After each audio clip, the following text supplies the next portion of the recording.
It begins in the quiet. Not the kind of silence you notice. The kind that accumulates over years. In glances that no longer hold meaning.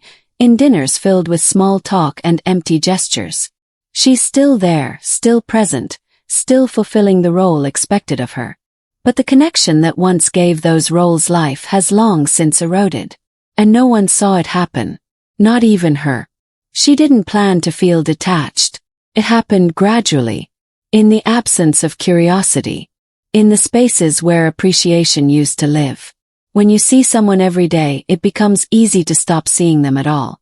And over time, she becomes a fixture. Predictable. Functional. Reliable. But no longer seen. Married women become the easiest prey because they live with a chronic absence of emotional recognition. Not because they're naive or unstable or searching for chaos. But because they've been overlooked for so long, they've stopped expecting to be truly acknowledged. So when someone finally notices, not just her presence but her essence, it bypasses her logic. Feels like awakening from a long sleep. This isn't about sex. Never starts there. Starts with attention. With being asked how she's really doing, and being given the space to answer. With someone leaning in instead of tuning out. Married women aren't falling into traps. They're responding to emotional signals they haven't received in years. When you're deprived of something long enough, even a drop feels like salvation. Her vulnerability isn't a flaw. It's a symptom. A symptom of emotional deprivation she's grown used to calling normal. Marriage, for many, has become a performance. Routines without reflection, connection without depth.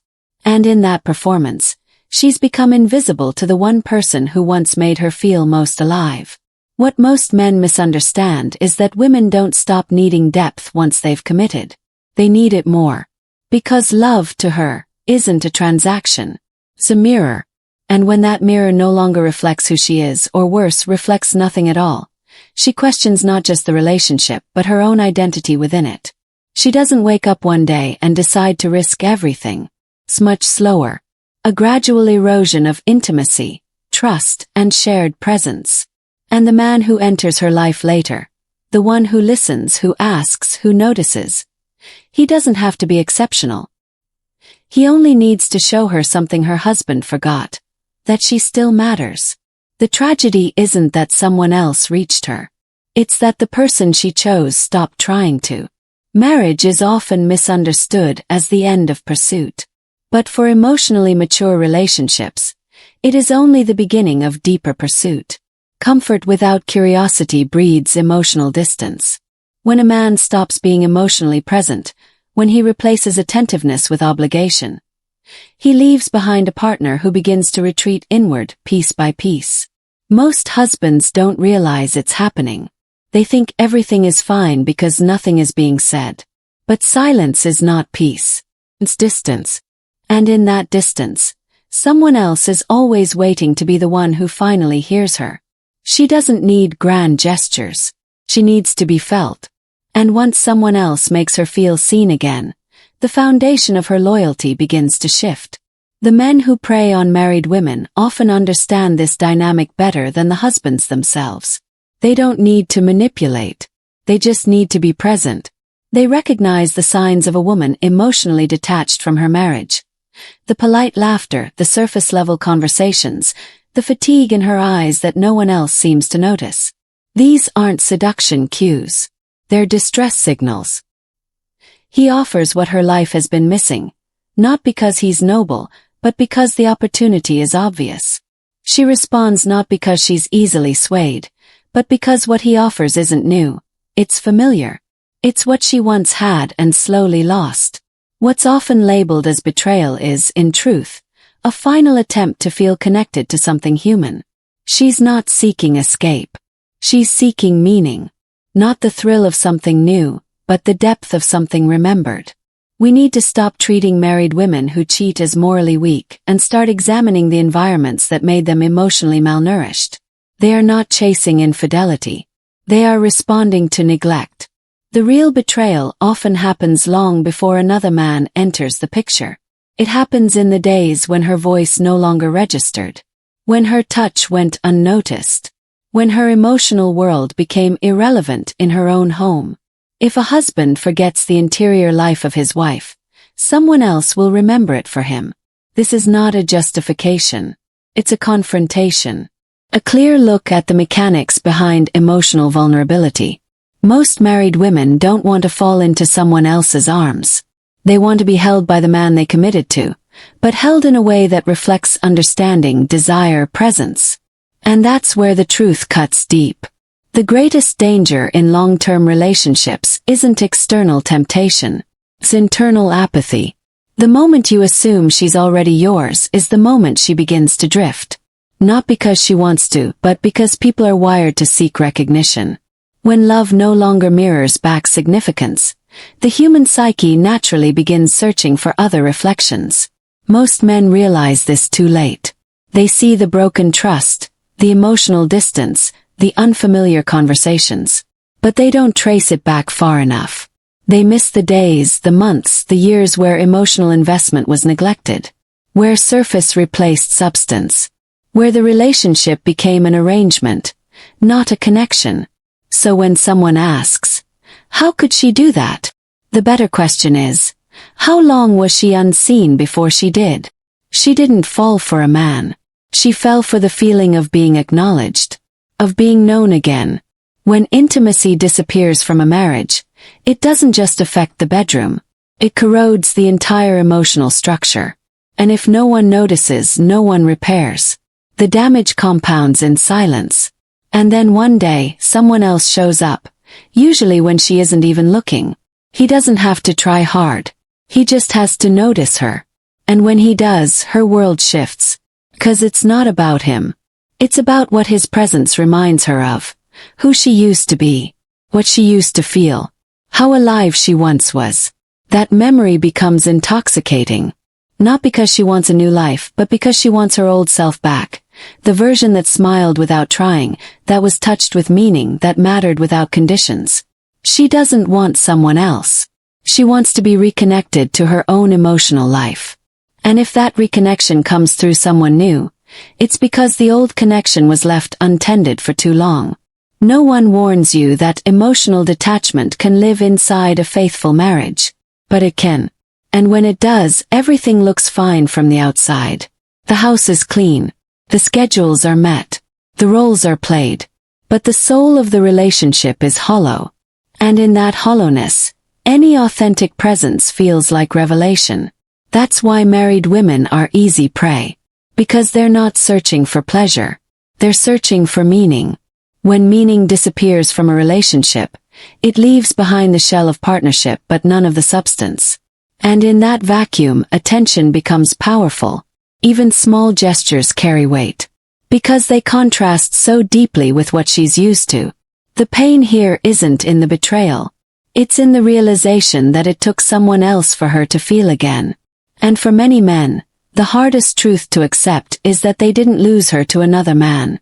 They lost her to their own absence. You don't need to be perfect to keep your partner engaged. But you do need to be present. Emotional neglect is not neutral. It's cumulative. And when left unchecked, it becomes the most dangerous part of any relationship. Not because it breaks trust outright, but because it creates the space where trust withers quietly. The truth is uncomfortable. But it's necessary. Most affairs don't begin with desire. They begin with disconnect. The betrayal doesn't happen at the moment she steps into someone else's arms.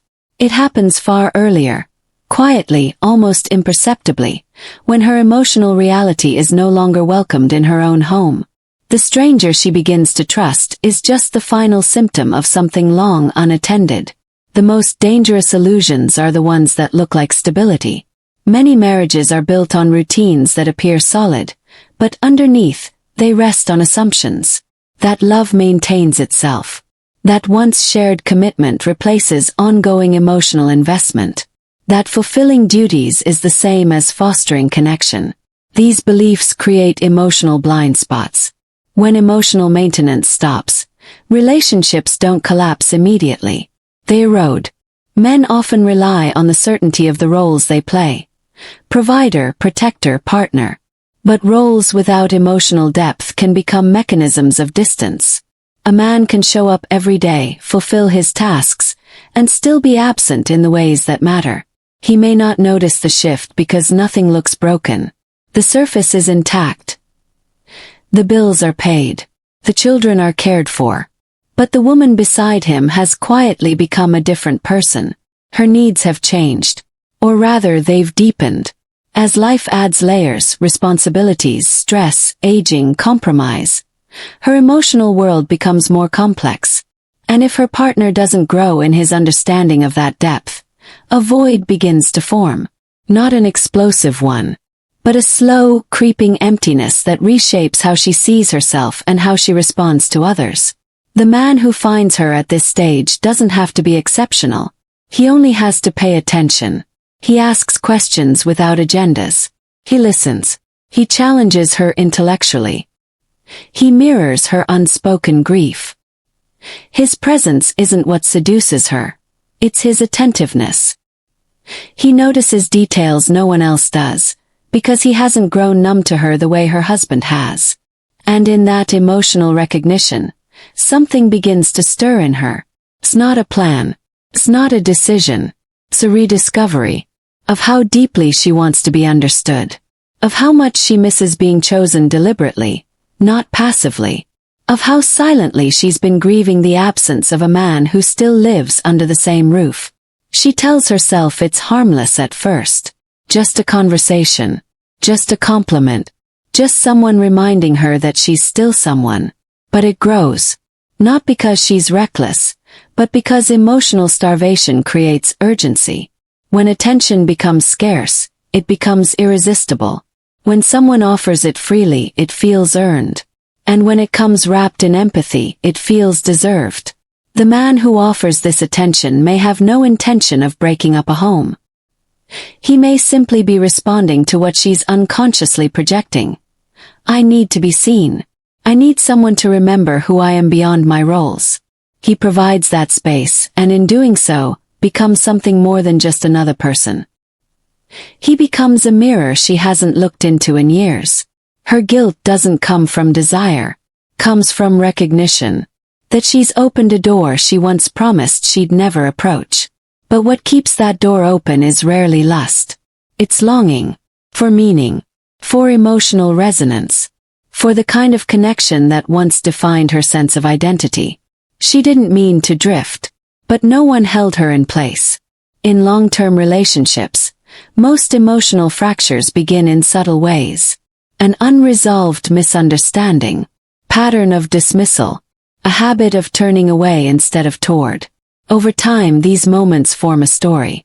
A narrative she tells herself about what she's worth, about how much space she's allowed to take up, about whether her voice still matters. When that narrative turns cold, when it no longer affirms her importance, she stops offering herself fully. She shares less. She asks for less. And eventually she expects less. Not because she no longer wants the connection, but because protecting herself becomes easier than being disappointed again. It's in this psychological state that she becomes most susceptible. Because the new attention doesn't just excite her. It validates her emotional history. It confirms something she didn't know how to say out loud, that she's been emotionally abandoned, long before anyone else showed up. No one plans to end up here. But relationships run on emotional oxygen. Without it, even the most loyal person will suffocate. And when you can't breathe, you don't always think clearly. You reach for what gives relief. Even if it's temporary. Even if it complicates everything. This doesn't make her innocent. But it does make her human. Her betrayal is often preceded by years of emotional suppression. By months of trying, failing, hoping, and being met with indifference. Infidelity is a symptom of something older. Something that both partners contributed to, even if only one crossed the final line. To heal or prevent this dynamic, the solution isn't control. It's not about restricting who she talks to or watching her every move. The solution is presence. Emotional attunement. Curiosity that doesn't fade after the honeymoon ends. The work of maintaining a deep relationship isn't glamorous. It's often inconvenient, but it is essential. Emotional availability isn't about grand gestures. It's about paying attention to shifts in energy, being willing to ask uncomfortable questions, listening when she says she's fine, and knowing what that really means. Seeing her not as someone you once pursued, but as someone you're still learning, still discovering, still honoring. Most men who lose their wives to emotional infidelity didn't lose a battle. They surrendered the terrain long ago by default. They stopped tending the space between them. They let the shared story grow stale. And once that space opened, it was only a matter of time before someone else wandered in. A woman who feels emotionally full is rarely interested in another man. Not because she lacks the opportunity, but because she lacks the need. Fulfillment creates strength. Emptiness creates openings. That's the uncomfortable truth. Fulfilled women are grounded. Starved women are vulnerable. The work, then, isn't to prevent her from leaving. It's to keep earning your way into her emotional life. Not with pressure. Not with panic. But with presence. With the kind of attention that doesn't fade over time, because it's rooted in understanding, not convenience. Many men don't realize how emotionally distant they've become until it's too late. They respond to crisis. They react when things break. But deep relationships aren't maintained through reaction. They're nurtured through consistency, through staying emotionally fluent in each other's world. If a man truly wants to protect his marriage from fracture, he doesn't need to fear other men. He needs to fear complacency. The belief that commitment guarantees emotional safety is an illusion. Emotional safety must be renewed constantly. Through effort, through listening, through willingness to grow with her, not just around her. When a woman steps outside her marriage emotionally, it's rarely because she stopped loving her partner. It's because she could no longer find her reflection in his presence. And the man who mirrored her back to herself, even briefly, felt like a return to something she'd almost forgotten, herself. Rebuilding a relationship that's eroded this far requires more than apologies. It requires a reckoning, a confrontation with the years of quiet withdrawal, of missed opportunities to connect. It requires the humility to ask, "Where did I stop seeing you?" And the courage to stay present for the answer. Because at its core, every affair built on emotional neglect is a story about absence. And healing only begins when that absence is acknowledged, felt, and addressed. Not with blame, but with responsibility. She wasn't looking for someone else. She was looking for a version of herself that still felt worthy of attention. And when she found it in the eyes of another man, the question was never truly about him. It was about what she had lost, and what she hoped to recover. If you want to protect the foundation of your relationship, start there. In the quiet places. In the overlooked moments. In the soft withdrawal of the person sitting across from you. 'Cause no one disappears all at once. And no one falls into someone else's arms without first being left emotionally alone. To the men who still have a chance. Listen better. Notice more. Relearn who she's becoming. 'Cause someone out there already is. And not because he's better than you, but because he's present. And presence, real, engaged, emotional presence, has always been the most dangerous thing a man can offer a woman who's been unseen for too long. That is the truth. Uncomfortable, undeniable, and within your power to change. If something in this spoke to a part of you you've kept quiet, stay with us. This channel is built for those who don't settle for surface explanations. It's for those who want to understand why we disconnect, how we numb out, and what it really takes to rebuild what was lost beneath the noise. We explore the emotional architecture of modern relationships, where things unravel, how people drift, and what it means to stay awake in love. Not advice, not tactics, just truth, unfiltered, unromantic, and necessary. Subscribe if you're ready to see yourself clearly, question the story you've been living, and face what connection demands. Not everyone is. But if you are, you're exactly where you need to be.